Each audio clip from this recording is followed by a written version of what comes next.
Fraud on election commission, அதை நாங்கள் உறக்க சொல்லுவோம். அன்புமணி தலைவர் அல்ல. பாட்டாளி மக்கள் கட்சிக்கு அன்புமணி தலைவர் என்ற கோரிக்கையை நான் தான் தலைவர் என்று தம்பட்டம் அடிக்கிறார்கள். எந்த நீதிமன்றத்திலும் நிற்காத ஒரு ஊடக நண்பர்களுக்கு மாலை வணக்கம். இன்று டெல்லி உயர்நீதிமன்றத்திலே தேர்தல் ஆணையம், அன்புமணி தரப்பு வழக்கா வரவில்லை, தேர்தல் ஆணையம் 4/12/2025 ஒரு தெளிவான ஒரு தீர்ப்பை 34 பக்கத்திலே கொடுத்தது. 34 பக்க தீர்ப்பிலே அன்புமணி ராமதாஸ் இருவர், அன்புமணியையும் டாக்டர் ஐயா அவர்களையும் நாங்கள் தலைவராக ஏற்க முடியாது. ஏனென்று சொன்னால் அங்கீகாரம் இல்லாத கட்சிக்குள் பிரச்சனை இருப்பதால் அன்புமணி தலைவர் என்று சொல்வதை நாங்கள் அங்கீகரிக்கவில்லை என்று சொல்லிவிட்டது. அதை பதிவு செய்து கொண்ட நீதிமன்றம் பேராகிராஃப் 37 அன்புமணி தலைவர் அல்ல, பாட்டாளி மக்கள் கட்சிக்கு அன்புமணி தலைவர் என்ற கோரிக்கையை எழுப்ப முடியாது. ஏனென்று சொன்னால் அதை உறுதிப்படுத்துவதற்கு தேர்தல் ஆணையத்திற்கே அதிகாரம் கிடையாது. அன்புமணி ரைவல் கிளைம் வைக்கிறார். டாக்டர் ராமதாஸ் 30/5/2025 தலைவர் பொறுப்பை ஏற்றுக்கொண்டார்.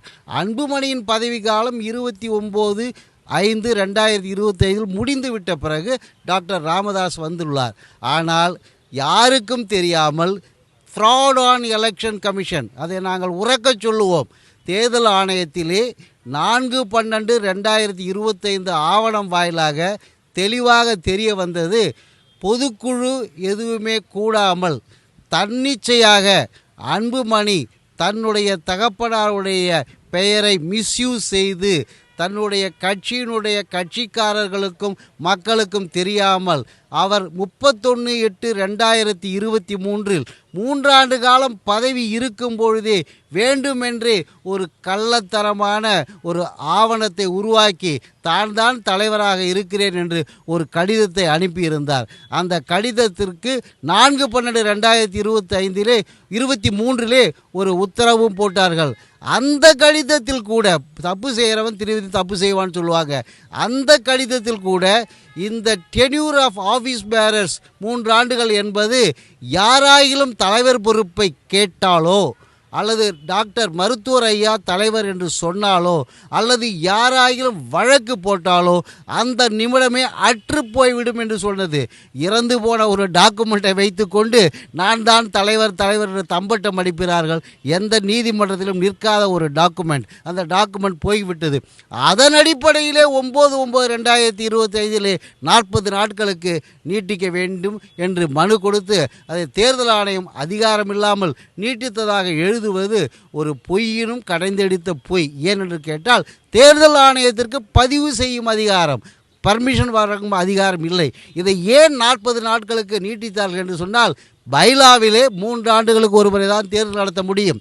இந்த 40 நாட்களுக்கு நீட்டித்தது பொய்யாக உருவாக்கிய ஒரு ஆவணத்தை உண்மையாக ஆக்க வேண்டும் என்பதற்காக செய்த முயற்சி.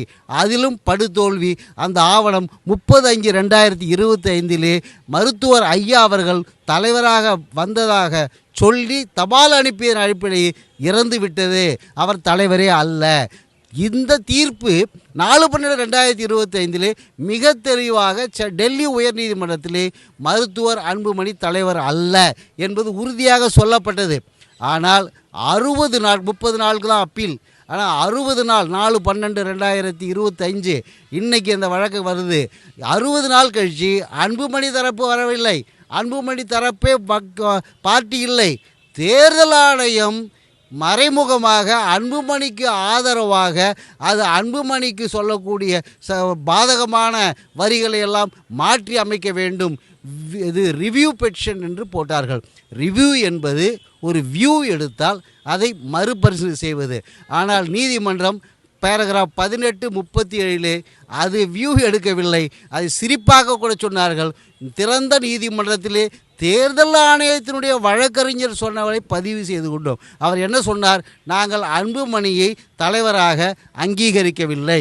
ஏனென்றால் இது அங்கீகரிக்கப்படாத கட்சி. தகப்பனார் கட்சி அவருக்கு சொந்தம் என்கிறார். இருதரப்பிற்கும் பிணக்கு இருக்கும்போது மாம்பழ சின்னத்தை முடக்கி விடுவோம். தலைவராக இருக்கக்கூடிய டாக்டர் ராமதாஸ் தன்னுடைய கட்சியினுடைய விதிகளுக்கு உட்பட்டு திரும்பவும் தலைவராக தேர்ந்தெடுத்து அறிவிப்பாரையானால் அவரை தலைவராக ஏற்றுக்கொள்வோம் என்று சொன்னார்கள். அதன் அடிப்படையிலே தீர்ப்புக்கு பிறகு 17/12/2025 மருத்துவர் ஐயா அவர்களும் அவருடைய டீமும் தலைவர் மற்றும் பொறுப்புகளுக்கு தேர்ந்தெடுக்கப்பட்டு தேர்தல் ஆணையத்துக்கு அனுப்பி வைக்கப்பட்டு இன்று 50 நாட்கள் ஆகின்றன. அது மட்டுமல்லாமல் யாராயினும் சிவில் வழக்கு போட்டால் அன்புமணி தலைவர் பதவியிலிருந்து போய்விடுவார் என்று சொன்னார்கள். அதற்காக 19/1/2026 அன்று சென்னை உயர்நீதிமன்றத்திலே CS 920/2026 வழக்கு, அதுபோல சிட்டி சிவில் கோர்ட்டிலே 9206/2026 வழக்கு தாக்கல் செய்தோம். இன்னும் மாம்பழ சின்னத்திற்கு ஐயாவுக்கு தான் உரிமை, அது தவறுதலாக 30/7/2025 ஐயா இருக்கும்போது அது அட்ரஸ் மாறி சென்று விட்டது, அதை மாற்றி கொடுங்கள் என்று சொல்லும். அதற்கும் 24/2 வழக்கு வைத்து தேர்தல் ஆணையத்திற்கு தலைமை நீதியரசர் சென்னை உயர்நீதிமன்றத்திலே உத்தரவு போட்டிருக்கிறார்கள். இப்படிப்பட்ட நேரத்திலே பாட்டாளி மக்கள் கட்சியுடைய உத்தரவு மருத்துவர் ஐயாவுக்கு சாதகமாக இருப்பதை மாற்ற நினைத்த முயற்சி முறியடிக்கப்பட்டது. சொன்னவைகளை எழுதி கொண்டோம், ஆனால் என்னுடைய தீர்ப்பை நான் மாற்ற முடியாது என்று தெளிவாக டெல்லி உயர்நீதிமன்றம் சொல்லிவிட்டது.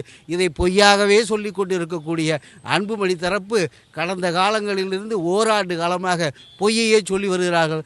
அவர்கள் மாம்பழ சின்னத்தை உபயோகிக்க முடியாது, தலைவர் என்ற பெயரை சொல்ல முடியாது. ஏனென்றால் அது தேர்தல் ஆணையத்தினுடைய உத்தரவுக்கு மாறானது. மருத்துவர் ஐயா தான் நிறுவனராக இருந்து கட்சியை வழிநடத்துகிறார்.